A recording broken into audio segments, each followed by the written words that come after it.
And here we are, live and in the flesh. Welcome everybody to another episode of CAV HQ Live with CAVBoss and James Mad Dog Meredith. We are here for your entertainment pleasure. How is everybody doing tonight?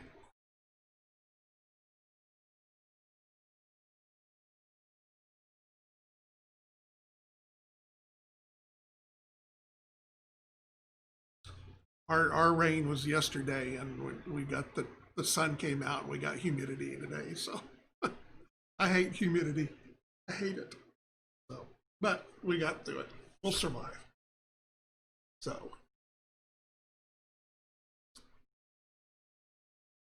So tonight we are going to try to pick up on our race conversation that we didn't get as far last week on as we had planned on it. We got kind of sidetracked with the little space, so we're going to try to stay off of the space subject tonight.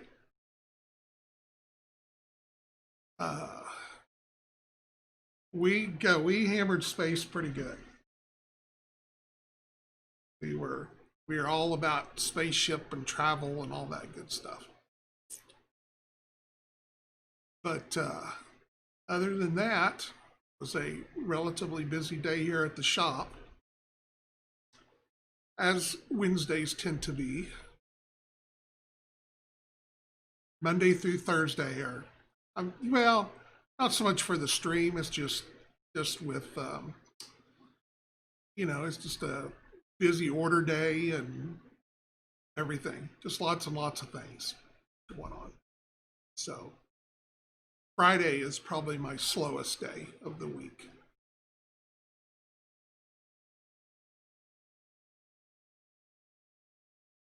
Yes, everybody that can't hear James. Okay. Well, that's what I got Sparks saying. Let me double check, make sure I haven't blown something up here. But you can hear me, John, right? I can. Now we can hear you. I'm sorry. It was me again. I forgot to turn you back on. You should be able to hear him now. And can you guys hear me? All right, Sparks, thanks very much. You only needed to hear one side of the conversation. It was all good. I mean, let's face it. It's. I mean, John's the one with all the answers. I'm just here to poke him and try and get him to say something he didn't really mean to say. Oh, it's like that little, that button gets me every time. Because I switch it off for when I do my Tuesday show, and I will make a note, make sure that James is talking. Yeah, because John and I are actually talking using a different medium, and so he can hear me, and he doesn't know you can't hear me. Yes. So it's all right. So we got it. We got it. We're good. We're good to go. So we'll give everybody a couple of minutes before we jump into it. If anybody has a quick question or something they want to tell us that was exciting in their day, that is hopefully more CAV related.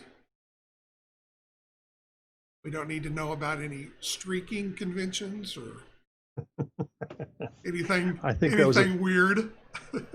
That was a thing of the 70s, John. I don't know. That's not a thing anymore. I think it's the 70s are the new 2020s. Everything's coming back. Every day my kids come in and tell me about, oh, Dad, this is cool. This is something like, yeah, we had that like 30 years ago. Yep. So, what was old is new. I mean, even if you look at, with the appliances and the way people are decorating and stuff, the colors that have come back and stuff like that. I'm like, ooh, those are some colors like olive and stuff that could have stayed away. Could have stayed back. Could have stayed back. CAV related. Last week I did a little converting for my Simba. I posted it up mostly in Discord, I think. Made some different turrets. Had some oddball sci-fi bits that I think Tiger Wraith successfully identified. He knows a little bit of everything. And I got a turret built to represent my 6 light guided missile variant of the Simba, and I had some extra bits laying around, so I just glued all the rockets I could find together to make some crazy rocket version of the Simba. I haven't sat down to actually stat that one out. And back when I was trying to make my own Spothas, I got this crazy turret 3D printed that's probably too big, but I stuck it on top of it just to see what it looked Right. like too. I saw I still the got couple of pictures that you sent me. They were looking good. yeah, that's not bad. I'm kind of so we've been chatting just a little bit over in the Discord about the freebooters and their paint scheme. We're probably gonna try and push that to a conclusion so we can start to actually get some painting going. So if you're interested, go over to Discord, check out the freebooters section where we're talking about the paint scheme for our unofficial pirate faction. Cool. Uh, Cool.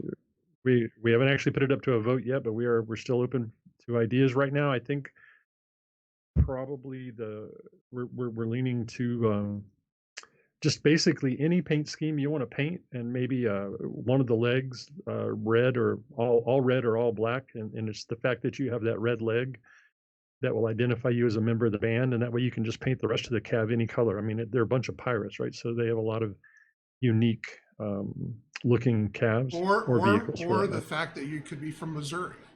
Either way, you could be the pirate group or soldier from Missouri. Civil War. Missouri? Civil War. Is that a reference? Yeah, Civil War. Oh, Red okay. Legs. I Sorry. I I don't know much about the I Civil do. I War. just So threw it out there. It came in my head. I was like, oh, Red Legs, Missouri. Okay. I think there was like a name for the Cincinnati Reds. Maybe at one point in time they were called the Red Legs or something like Could that. be. Some of those names kind of came from the deal. So Sparks Murphy says that he's 3D printing some of the CAV office buildings. I hope that you upscaled those because I think they originally were scaled for 6mm. I mean, you don't have to, but they look a lot better if you kick them up. I think we decided like 150%. Put them right where they needed to be. Yeah, I mean the murder Simba. That's kind of the point, right? Is either to murder the enemy or to intimidate them into just giving you what you want, Right. Dave. Eh? Thunderhead Studios asking about kit bashing mod parts would be cool. A Ziploc bag full of racks.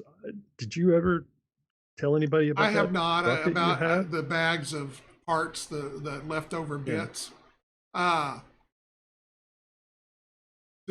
No, I really haven't got anywhere further with that than when we talked about it. Okay. The nice thing is I can officially say that we are bringing in our own plastic production in-house. So going forward, we're in the process. We should probably have everything up and running by, I hope, sometime in November, but I think saying by the end of the year would be probably the better way to go. So anything new coming forward will be out of, and it's not really plastic. It's what they call a thermoplastic resin. The process of doing it is the same as plastic injection, but one of the things, and the reason I go ahead and bring that up is like Thunderhead Studio, is once we have that in house, my hope is that we can build some sprues that are just bits and pieces for people to do mods. We can't really do that right now with the plastic the way it comes over from China because each bag is a model. So if you take out 2 guns to send somebody or to sell or whatever, you got 4 pieces that you can't use. So it doesn't really work out good. And obviously, metal is way too expensive. So that's definitely on our to-do list is to come up with some mod packs. So First of all, I'm really excited. I want to make sure everybody understands, at least from my perspective, the implications of this. I mean, John will, and I'm not speaking for John, but John will be able to create models in-house. So instead of us saying, "Hey, John, we want the Cossack. We want it really bad," everybody starts yelling for the Cossack. instead of having to wait and figure out a way to send the Cossack to China and get it built over there, he can just decide, if we can convince him, he's going to make the Cossack, put it in a mold, make a bunch of the molds, put it in the machine, bam, suddenly Cossacks are shipping relatively Yep. quickly. Yeah, we will once we get it up and running, we will actually start having a monthly release schedule. Monthly releases. Yes. Think about that.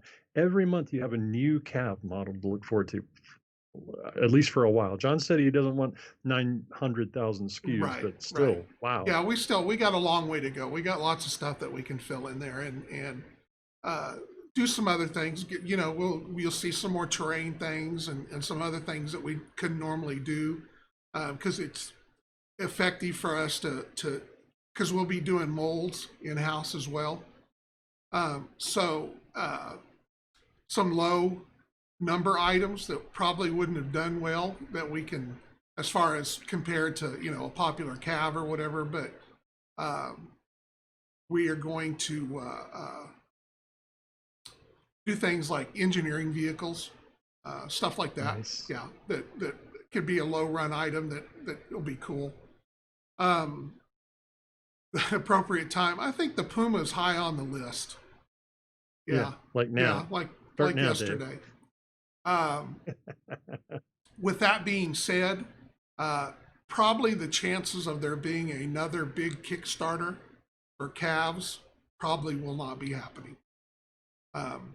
So we will, if we do any future Kickstarters, they will be for something more specific, like drop ships, stuff like that, rather than individual pieces. So. And I can't say too much about this, but I have seen models created by this process. I've touched them. They're spectacular. They are very good. The quality is solid. It'll be something you will like. Yes. Yeah, it's a lot of pluses to what we're already doing and getting rid of some of the minuses. So I think everybody will be super happy, and it allows us to control. Have a lot more control over what we're doing. So, the problem that we have with some of the bendy stuff when you get it and it's in a bad curve or whatever, that's just because of the mass production. All that stuff comes out of the mold. It's still warm. They pile it in a box. The stuff at the bottom gets crunched. And when we get it, there's nothing we can do about it. I mean, it's already done and set and. If we tried to go through and I mean, here's a classic example. I've said over and over, out of everything that we have done, the only one that I really wish we could do over that was I just didn't like was the original Tuseki. That was made from the original Metal Master, and the wings are just too thin. The tail area and stuff like that worked great in metal. They didn't end up working so great in plastic. We learned a lot from that. If you look at every aircraft that was done after the Tuseki, both in Kickstarter 2 and Kickstarter 3, all the planes are great. So from that side of it, that was a deal. But some of them are bad. So I went through the boxes that we had left.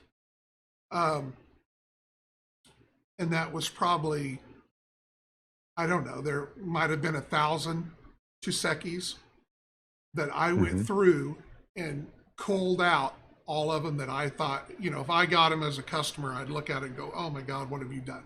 I mean, I've always successfully been able to straighten them out, but I have a lot more experience and a lot more patience than a lot of people. And it's been very frustrating for some people that get some of the worst ones. When all was said and done, I had about 100 planes out of that 1,000. So, Dave's got a good question there. What we will do is, as we run out of stuff and like the Kickstarter 1 stuff, there's not a whole lot left of a lot of those. At that time, we will switch it over. Everything from Kickstarter 1 eventually, my hope would be is to have a new updated version with the things that we're doing. So yes, will we go back right away and say, okay, let's change this? No. As we run out of the current production, then we will be updating the models. So the only ones that you won't see any updates would be everything from Kickstarter 3. I think that that's all good and everything there. Yeah, that stuff's great. I mean, we'll switch over to the new molds as we need product, but as far as redesigns or anything, but some of the stuff out of Kickstarter 1 needs to be updated. You know, some of the stuff that we did new in Kickstarter 1, the silverback, things like that, those have all been kind of modernized. So, you know, we'll just have to go to a new mold for those. But some of the stuff like the Con, the Cougar, you know, stuff like that that came from the original Metal Masters, we will see about updating them. Spark says his Tosekis have a backup plan. Yeah, the flapping wings, yes. You know, and it's, you know, I try to, you know, they are what they are. You can get them straightened out. You know, you can sneak a little bit of something underneath them to stiffen them up a little bit, but you know, once we get them, there's nothing else we can do. So hence why we did the Toseki 2. That the Toseki 2 is going to replace the Toseki. So, you know, as we move into, I mean, that'll be the first thing that we'll be moving to the new molds, would be the 5 planes that we did in resin. So, so that'll be, that'll be good. Yeah. Make those available again. I'm excited, John. I mean, I own a bunch of that Kickstarter 1 stuff, and it's perfectly serviceable. But, you know, just the idea that I know you'll go back and maybe tighten up the design a little bit, modernize it just a smidgen, take advantage of the fact that you can get more detail into that model. Yeah. It's exciting. I'd be happy to go back in and buy those dictators over again, get them all, you know, just tweaked a little bit to make them just a hair more menacing. Well, maybe. you know, certainly to get the detail and the paneling and everything out there. I mean, you know, I love painting Kickstarter 3 stuff. I mean, it just is so easy to paint with the way the details and everything are on there. As far as the pegs, yes, provided there's room to actually use, you know, to have that size of a peg on certain minis. But when we send those over there, every Kickstarter, every model that when it went over there had the same size pegs. They would just change them. We, you know, after the first Kickstarter that had happened a whole lot, they started keying a lot of things because that it's just easier for them to know I've got a left arm and a right arm, because I can look at the 2 different keys and know that they're different. So, but we'll go more with the process that you saw in Kickstarter 3. Everything will be the same size-wise, but we'll use, instead of the holes, will be hexes. We have found that by going to the hole and using a hex, plastic can expand or contract just through its own self. So when you had a round hole and a round peg, and if the hole had contracted a little bit or the peg had expanded a little bit, the 2 wouldn't go together. By using the hex hole, it gives you a little bit of a fudge factor, and you can get them in there a lot easier. But definitely the holes and the pegs and everything will all be standardized, so you can take an arm off of one and put on the other one and just scoot it in. Nice. Provided they're the size. You know, if something's got a really small shoulder that won't fit that standard peg, you know, it is what it is. But as far as much as we can, we will make it so that all the things line up. And we shouldn't have to use the keys, because the way our production will work, we'll have the ability to keep everything sorted, because we actually will almost kind of cast like you do in metal, as opposed to a pack like we get from China where they've sorted everything.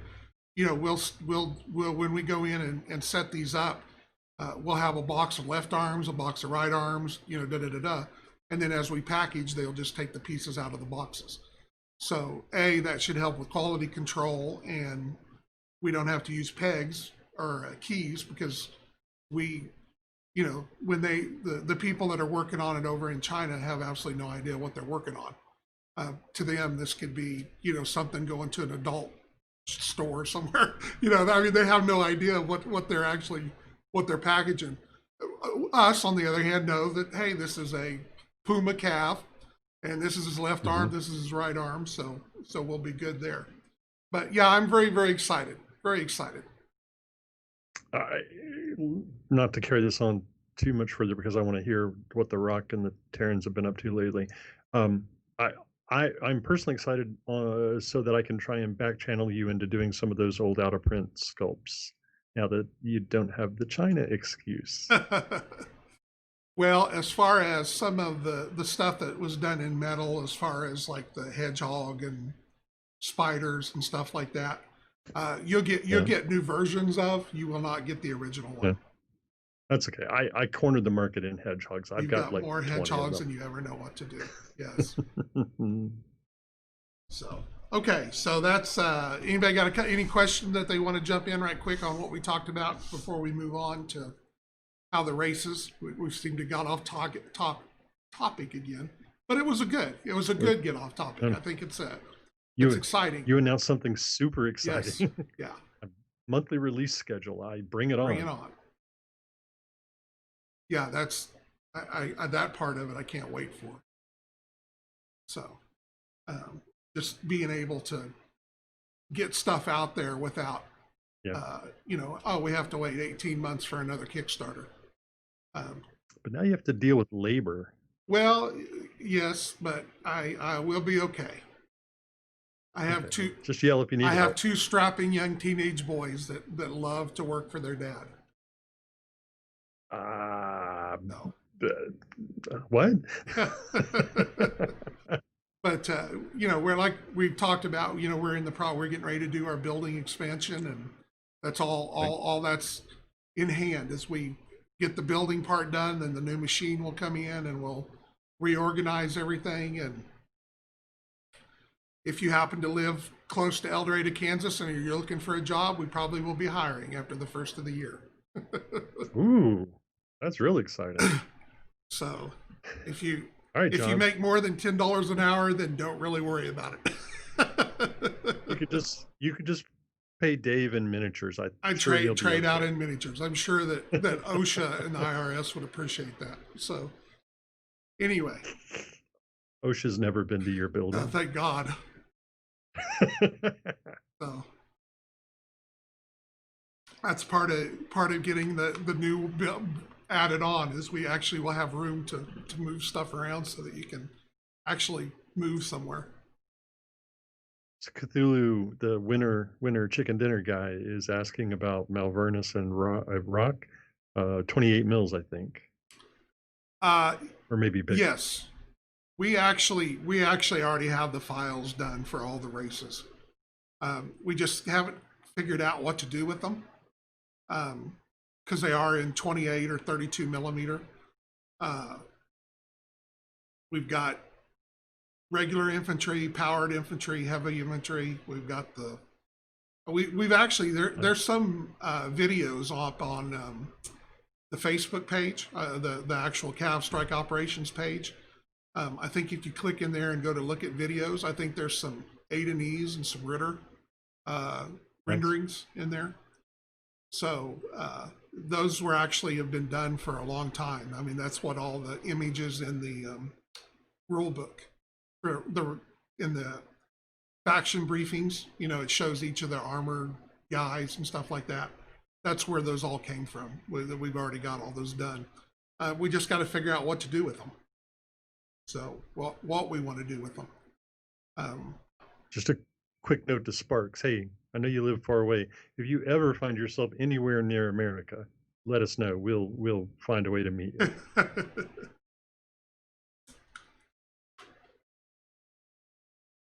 All right. Tell me about the Rock and the Terrans and the A to All E's right, and I think we'll start off, we'll just kind of give a brief little primer over how they interact with one another and how they consider everybody. Um, I guess the easiest one to start off with is the Rock and the Terran. Um, the Rock is an easy one because Rock hate everybody and everybody pretty much hates the Rock. So, so that's an easy motivation right there. Unfortunately, the Rock, when they first discovered the Terrans, they were a step ahead of us, of the Terrans, and they took it out in spades upon us. They had discovered, obviously, a new race that they didn't have to deal with the Adenese or the Ritter or anything. So they came in full bore and actually ended up firebombing, plasma bombing Earth. Luckily, the planet survived, but it's needless to say, it's caused quite the rift between the two of them. And for the Terrans just have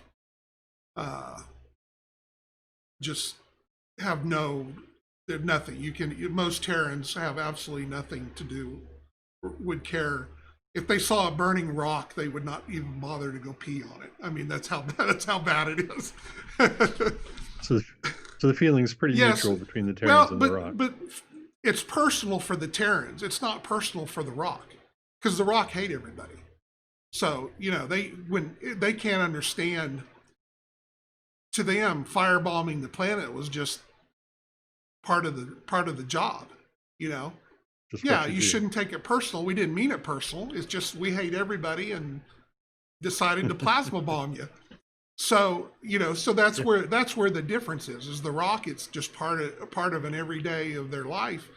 And to the Terrans, it was, one step away from being, the mother planet from being gone. So, the only thing that really saved us at that point was the interaction from the Adon. As they finally, hey, there's something weird going on. Let's try to figure out what's going on. And lo and behold, they find that the Rock are, on the verge of trying to wipe out the human race. With that kind of moves into where the Templars are. The Templars are, they don't really have a love or a hate for anybody. Obviously, there is some loyalty to the race, because we're all human. But they're suffering from a really existential part of their existence because, originally the Templars was a Catholic order during the Crusades. And yeah, exactly, Cougar. And like I said, it was a day everything changed for the Rock. It was Tuesday. Yeah. So the Terrans, being obviously somewhat, and I don't want to get too religious in this whole thing, but unfortunately, with being Crusaders and Templars or whatnot, that's part of where they came from. It was a Catholic order that answered to the Pope. If you're familiar with any of the Templar mythology and everything like that, the Pope kind of sold them out because the French king needed money. But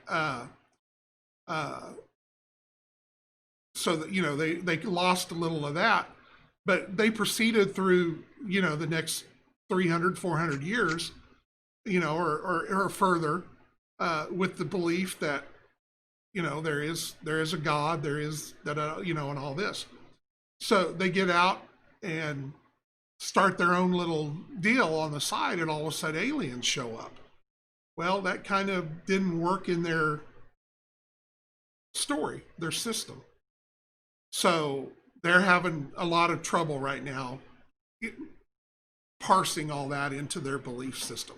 So you basically have two groups within the Templars that are, one side is, well, this is what we are, this is what we believe, and we need to keep doing it. And the other side goes, well, maybe that's not as right or correct. Maybe we took it a lot more literal than we needed to. So that's kind of where the Templars are.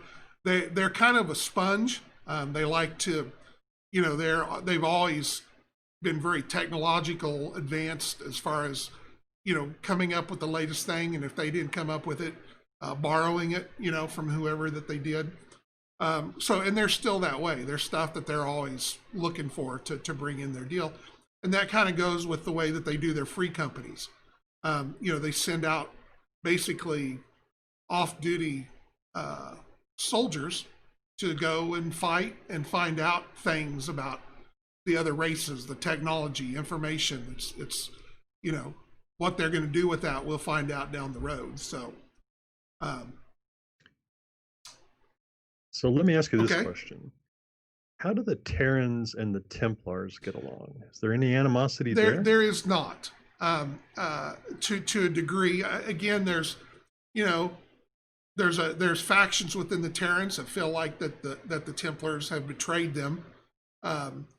But there's the human aspect of that, of the loyalty, and by the same token, push came to shove, the Templars were there for the other Terrans.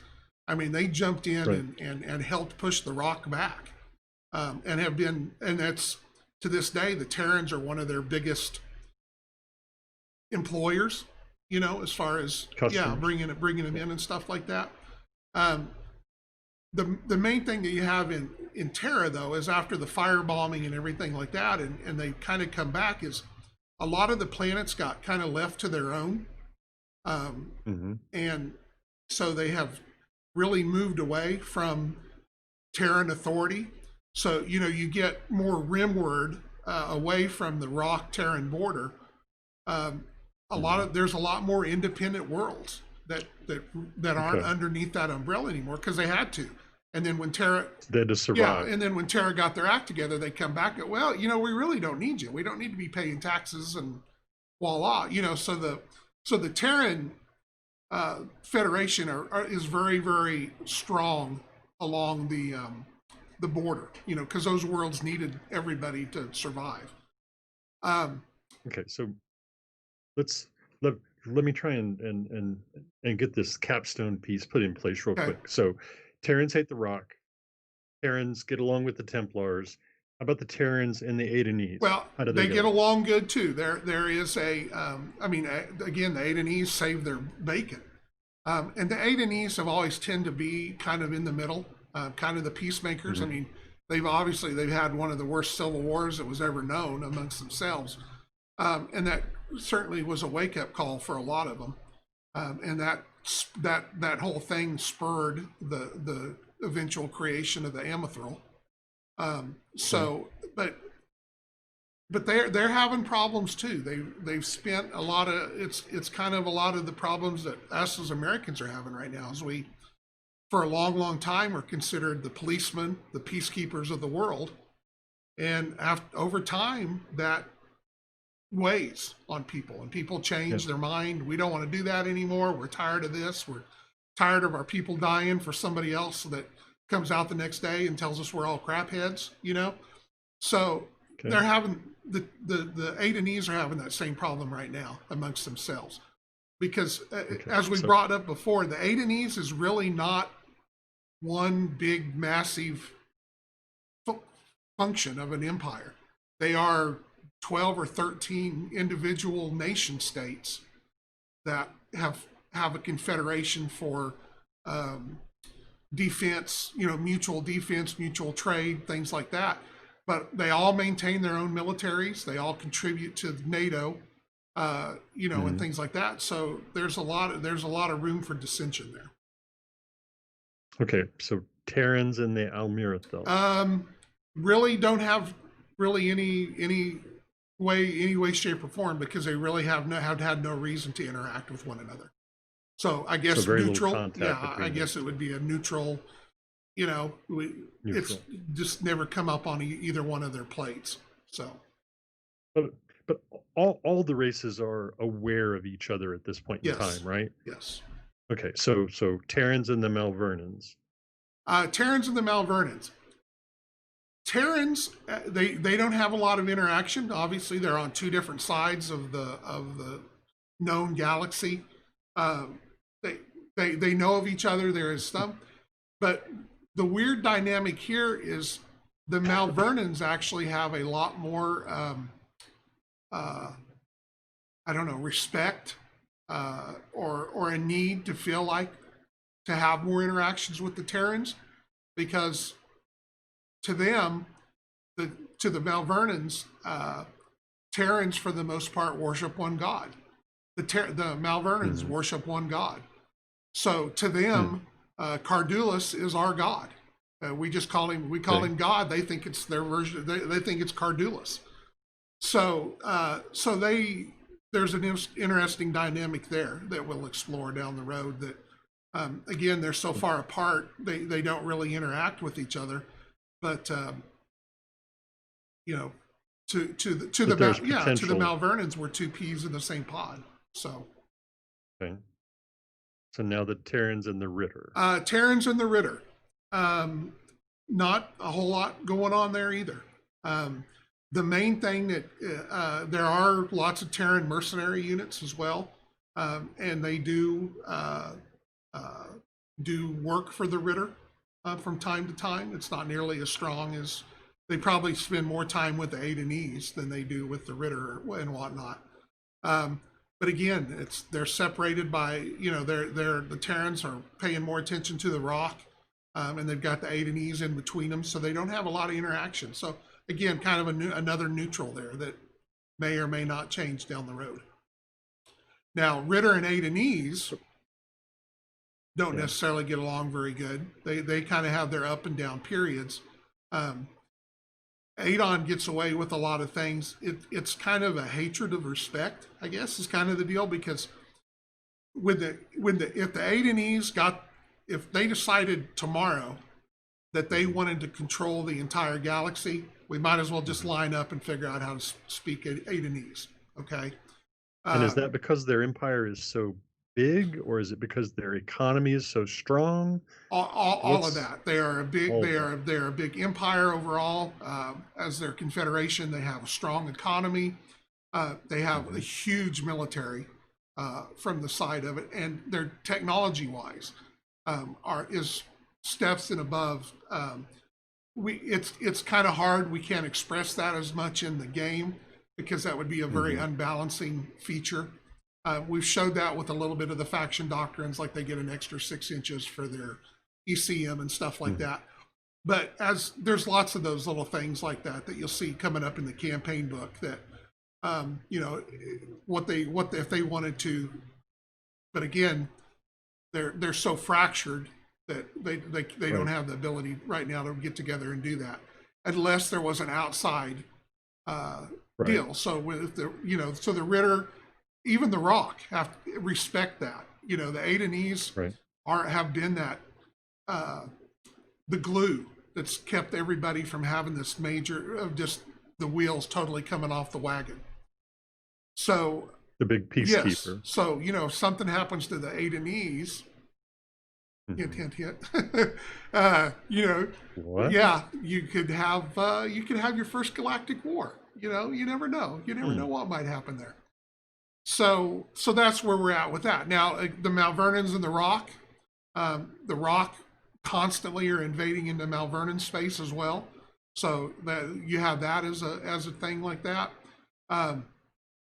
The Ritter have pretty good dealings with the Malvernans, just because they're sandwiched between the Adenese and the Malvernans.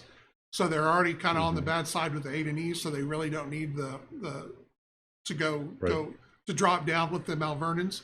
Ritter and Amethril get along very well, obviously, since Amethril is using lots of Ritter gear.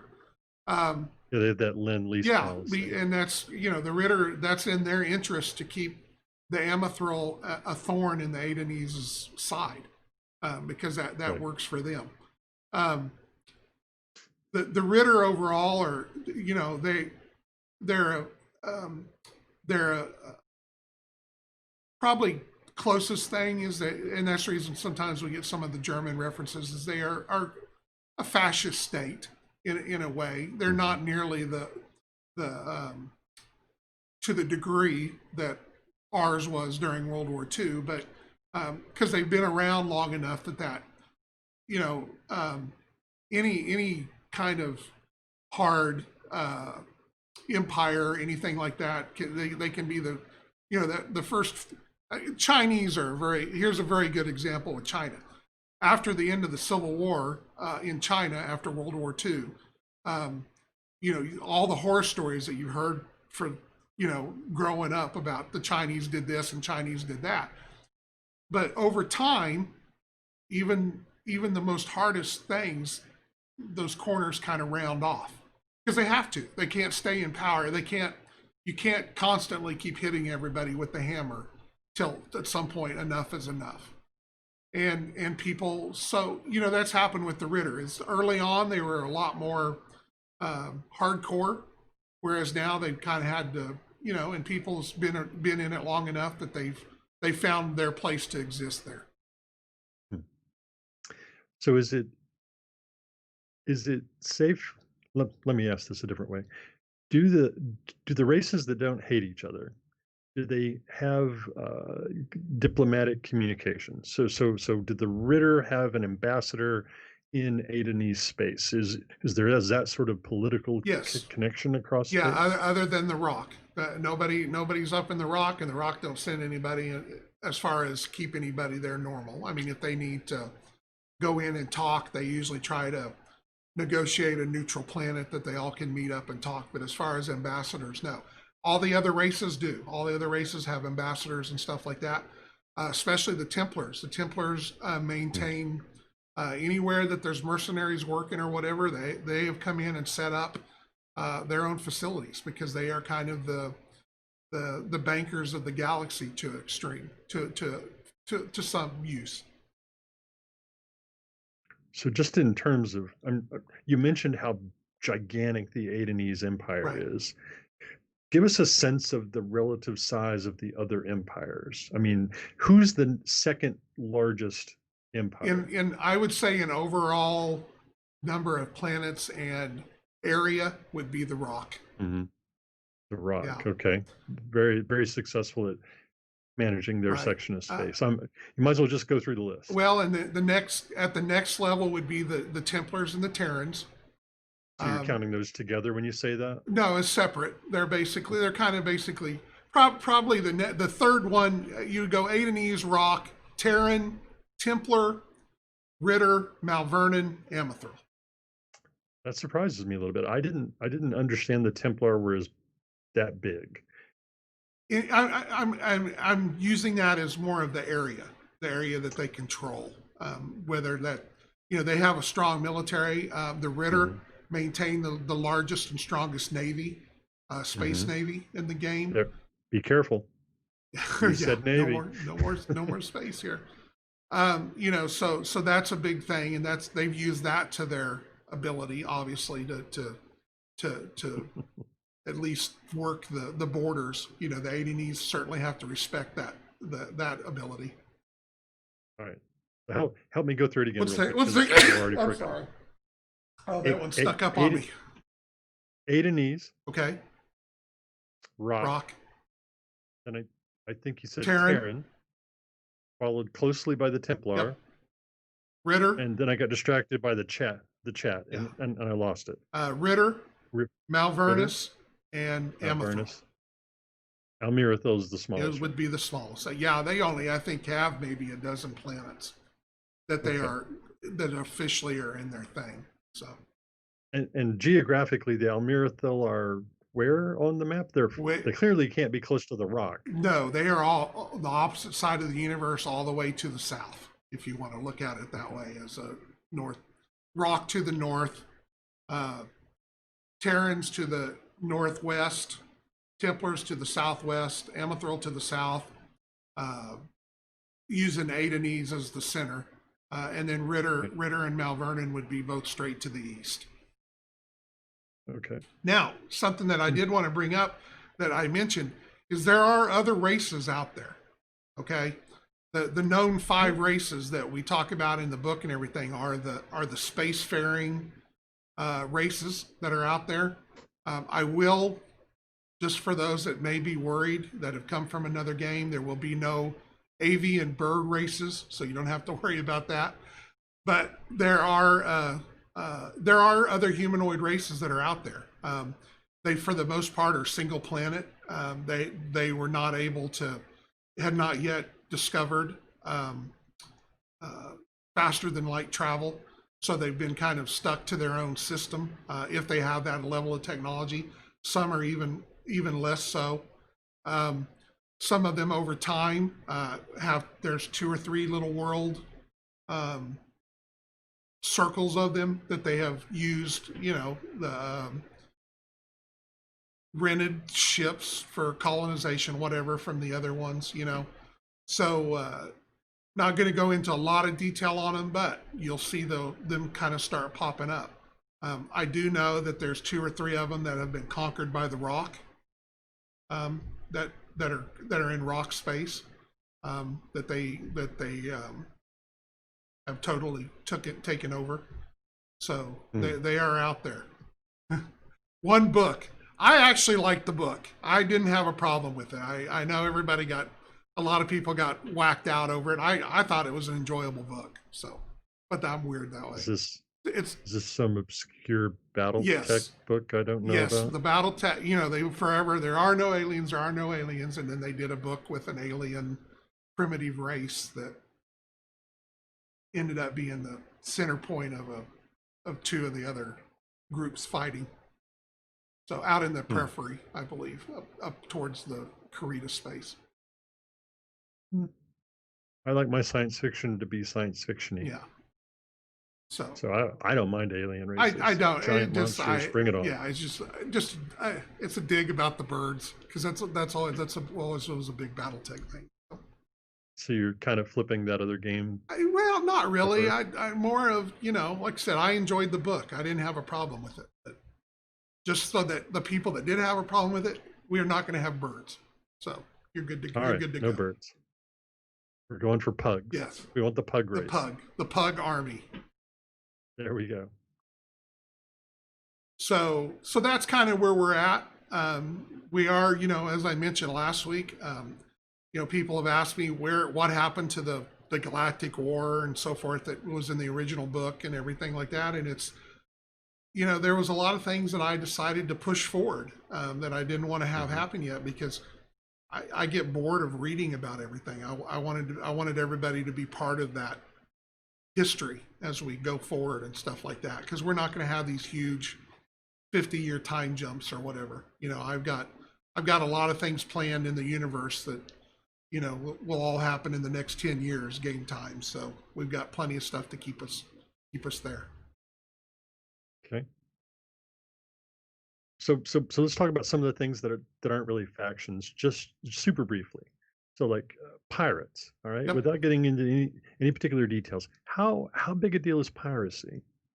Pretty big. I mean, anytime that as the galaxy expands, there's lots of cracks, and unfortunately, the less desirable people of any race tends to find those cracks and to exploit them.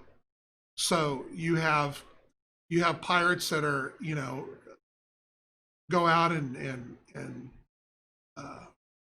hijack ships, to go after after that. You have pirates that come to a planet, that raid a planet for whatever nefarious reason that they have. So it is a big problem there, and there are pirates from every race out there. And mixed races, and mixed races as well. You'll see a lot more in the pirates. A lot of those type of people tend to blend together of the being of the same mind. So sort of mad dogs. Yes, is what you're saying. Like lots of red-legged mad dogs. So I like it. How did the different factions approach war? That seems like a really big question Sparks is asking. Yeah, fortunately, it's yours. Well, and obviously the Terran and the Rock are probably on the 2 biggest war fronts. Because there is constant major combat along the border. So there's a hot war between the Rock and the Terrans. They're 2 nations that are at war. They never declared peace. Originally it was just an armistice, a cessation of hostilities, and they are not in all out war because of the Adenese. The Rock respect the fact that the A&Es, if they took it too far, the A&Es will come down on them like a sack of bricks. But by the same token, they have to keep that that friction going, and the A&Es know that if they don't allow the Rock to at least kind of have a little bit of activity along the borders or whatnot, that it'll be something that they can't control. That the Rock will either internally fall apart, and then there's nobody to keep any kind of rein on them, and then all of a sudden you could have really crazy stuff. So, so from that standpoint, I mean, the Rock is, as far as war, that's all they are. Is everything revolves around. They're a very warrior culture. Terrans, you have the main federation that is trying to maintain order and keep everything going, but you have, with the way that planets split up, corporations have a lot more of a stronger impact in the Terran. They control their own worlds. There's a lot of things going on there. All the others are just kind of holding their own right now. There is always friction. There's always stuff going along the borders. It's the mercenaries are always very much at there's plenty of work for the mercenaries. They don't have to worry about there not being anything out there. So, but as things change, they'll all have to take change about it. The Amethril are kind of in a standard war footing, because they're still, they're always out doing their little thing to see what they can do to screw up with the A&Es. So they're just far enough away, and again, don't push it to the extent that the A&Es are ready to come that far to take care of it. Interesting. And they also have to work with the fact that the Amethril came from two or three of the that are still that are still in the Confederation. So if you go on this jihad thing against the Amethril, what's going to happen with those two or three nations that you're going after their brethren? There's still that undercurrent there too, so that they have to take into account. So the Almirith, they'll still have allies within the A&Es Empire. Yes. Interesting. That's good. Nice and spicy, complicated soup you got going on there. Yeah. So is it? I mean, I don't recall seeing anything like this in the rules, but is it? Doesn't seem like the Templars would hire themselves out to the Rock. Well, they don't. I mean, that would be because the Rock don't use mercenaries. So you will see there are Rock out there serving in mercenary companies for whatever reason. They've changed their mind, do this, whatever. They've been kicked out and they can't go anywhere else, and this is what they do. So you see that. But as far as Rock do not hire mercenaries, and so they don't have to worry about going up there and getting a job, because the Rock have nothing to do with it. It's probably good you wouldn't trust your employer anyway at that point. Yeah. As soon as they're done with you, they decide to eat you and move on. So apparently they're bad people. They are. The Rock are the baddest of the bad. But again, there's elements within there that, they are what they are. So lots of different things that we can explore as we go along. So that seems like a nice high level coverage of the factions. We got a few minutes left. It's 8:54. Do you want to talk about tokens? They are. I'm working on them. I know that we've done a couple of test runs here. I've put a couple of previews up to kind of get some feedback on, so everybody can kind of see the direction that they're going on. I'm pretty set with what I've got right now. I still have been trying to kind of wrap my head around how to do a faction specific token set. I don't know that that's necessarily going to work, because we need to use different colors. to make it Mm-hmm. easier to know which token is which. So, if you go in and make the rock all red, it kind of defeats what we're trying to do with the tokens. So I'm trying to think of something that I can work some faction element into a token set. So I don't know anything about making tokens, but I know I've seen the silhouette of the dictator is a really good looking piece of art. I mean, it's just a silhouette. Right. So is there any way you can make tokens that are shaped like Well, and CAV that was one of silhouettes? the things that I've looked at is how can we do a silhouette or even a kind of a perspective view of him as far as a shadow for each one or something like that. And that's what I'm trying to figure out how I can do that. Right now I'm kind of thinking that that there can be maybe some objective tokens or something for each race as that. So I know right now I'm kind of looking at, there'll be a general set of tokens that covers a lot of the states and things like that as we go along. There'll be another set that'll be smoke and fire, that if you want to use some of those for some of that thing, and then probably an objective set, and that may be where we go with the faction is come up with an objective set for each faction. I like the sound of that. So we're talking acrylic. They will be acrylic. So Okay. they'll be engraved in acrylic. So you won't see multiple colors on them or anything. It'll be basically red and white. Because when you engrave on an acrylic, it turns whatever you're engraving white.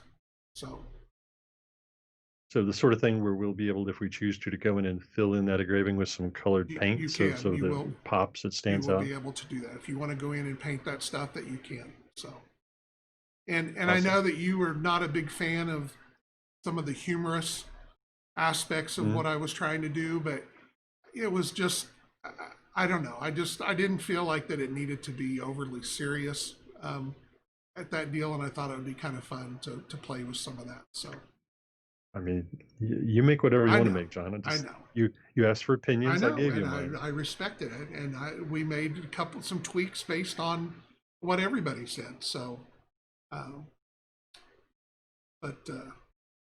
I didn't want you to think I was ignoring your deal. No. It's just the kind of the direction you do, and I may be totally wrong. So if I am, then we'll redo it. From the comments I saw, lots of people liked the comedy. So everybody's got their own way of doing things. If the tokens don't float my boat, I'll be honest with you, I can go get my own made. I know some guys that make tokens. Well, and part of it too is where it's a serious, the whole aspect. It's a war game. We have a very serious aspect to we gloss over the fact that we are reveling in the killing of other humanoid creatures, but we don't think of it that way as our game. So I don't know. I just thought it was something to take a little of that off. Yeah. All right. Whatever makes you happy. So I know we're right up against the time. Let's go ahead and take like 5 minutes to answer any questions that's come up. Something that we didn't cover right now. If you got ideas that you want us to cover for next week, you can always post on the Facebook page. We're always, I try to make a list of things so that we can spend a little bit of time with. Dun, dun, dun. That's a bad thing when you have to wait for everybody to type. You get that little bit of silence. We can't. So I can hum. What?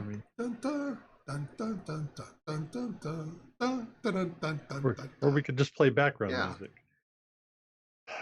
All right, John. So since we have the new production process, yes. What do you think? What is your best guess for what the first model to come out of the new production process will be? The 5 resin airplanes. So you're going to do those 5 aircraft first. Yeah, because I've got the masters. I've got everything because we had to make masters for the resin molds, so they're ready to go. Once we're able to make molds, we're going to go there. All right. So you'll be able to. Yeah, I just was saying that are the Ritterlich still blood drinkers like they are in previous editions? They are, and they're not. they're not vampires. They don't go suck the blood out of other humanoid races. Probably back in their past, that's kind of where that legend has come from or whatever. But they do enjoy a drink of, I mean, their version of cow blood or something like that. They create dishes with the blood of an animal is not necessarily wasted. So, do guided missiles need line of sight or just a target lock? They have to have line of sight. They are a direct fire weapon, and they have to have target lock or either tag in order to hit their target. If neither of those are available, they cannot be fired. That was a mistake on our part from the original rule book and got things kind of mixed up there. But guided missiles are direct fire, rockets are indirect fire. There's two different ways to do damage there, so they have to have two different combat systems. So if I take the special action to use my tag to tag an enemy, other models in my force can use that Correct. tag? If you have guided missiles and you have a tag on your model, tag is direct fire. So just like as part of your combat action, you can tag for yourself. It doesn't take an extra action. It's just part of the deal. The only thing that you have with tag is there is range. I think 36 inches is the maximum range on tag, whereas a target lock you don't have that. Yeah, it's infinite. But if you decide to do tag as an action of itself by using a special action, then anybody on your side, whether they're in your squad or not, can take advantage of that tag as long as you maintain that tag on that target. So if you attack, did your special action, tagged him for everybody else, and then he activates next and moves behind a rock that you can't see, then tag is gone and nobody can use it at that point. That's where I was going. Yeah, with that. you've got to maintain line of sight for the tag to remain active. Smoke breaks that line of sight? It does. Okay. And it goes from activation to activation. So if you activate and you activate tag, it will stay going until your next activation at the beginning of, then tag goes away and you either have to redo it or do something else. Gotcha.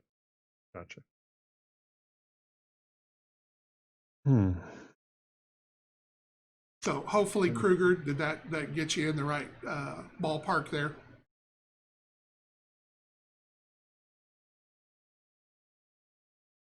And I intend to do more during these sessions where we do some stuff on the game board and go over some more concepts.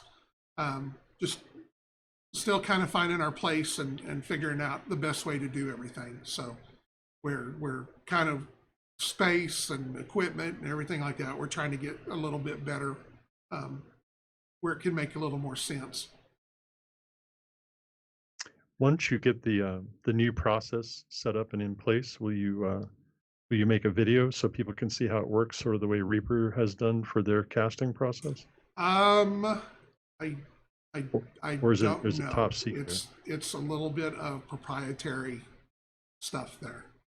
Okay, that we're not ready for the rest of the world to figure out how we're doing it. All right. So that's good. I like that. Yeah. That's fine. So, We don't want those bird alien game people to steal your idea. well, we're the fact that we're bringing it in house and stuff like that. It's not something that we're necessarily ready to share with everybody. So, Okay, gotcha. how rare are CAVs in the universe? They are not very rare. There's lots of CAVs, lots of tanks, everything out there. I would say that there are more tanks than CAVs, just from a price. You can buy 10 tanks for what you can do with buy one CAV. I think the major 6-7 factions, they're going to go with the best, so they have plenty of CAVs and are not willing or worried about not spending the money. But your small independent worlds, stuff like that might be more of a tank orientated thing. If you'll notice too in the rule book, There in the first section, it talks kind of how the breakup. There's, most calves, most of your calves are mediums. It's broken up by percentage. So, if you saw 10 calves, random calves, this is kind of what they would be. I do want to, because I get an email on this once a week, and that brings up a certain thing. People are always asking me what the difference between independent and open models are. Okay. Yep. Open models are models that are indicative of a particular role that they have in the game. The cruise missile launchers are a prime example of that.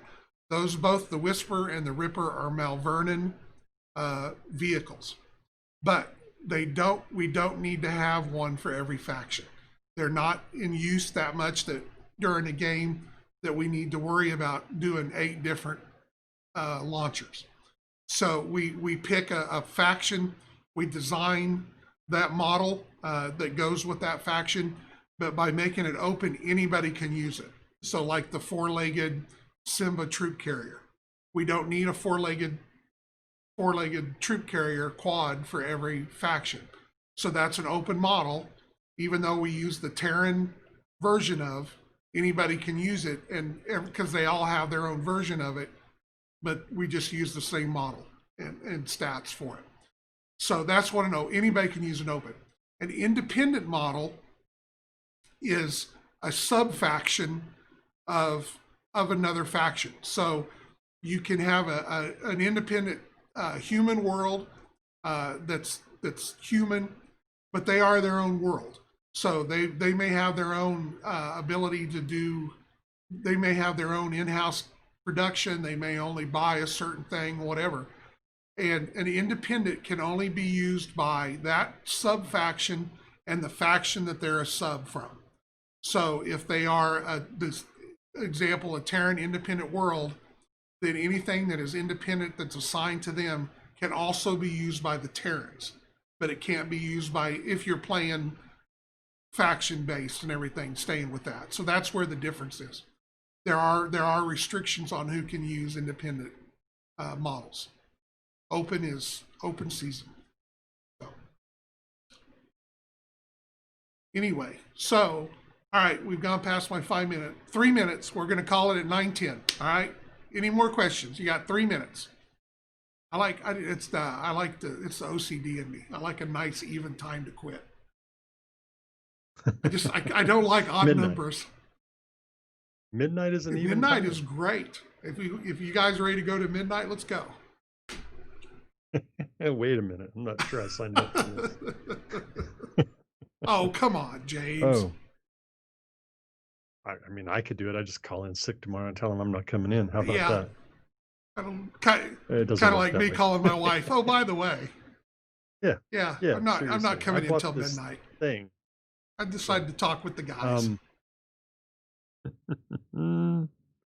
So midnight, here we come. Yeah, seriously. Well, guys, I appreciate y'all being here. Spread the word.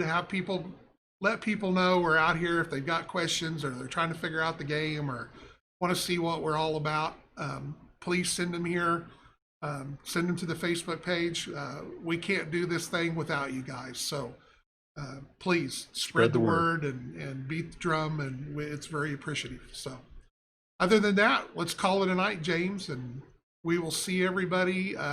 Chris Lewis should be back this Saturday. There is a slight chance that he may have to skip again. He's dealing with some stuff at home.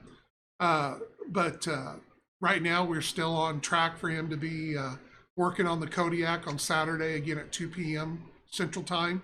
Then I will be back Tuesday night with Terrain. We'll work more on the project that I started last night with the skeleton bones for kind of scatter terrain and talk about a couple other things, and then we'll be back next Wednesday, me and James. So talking about we come up with it. We'll figure something out. We always come up with an idea at some point. Who knows? You never know. So good night, and we will see you guys later. Take care, everyone. Bye. All right, bye-bye.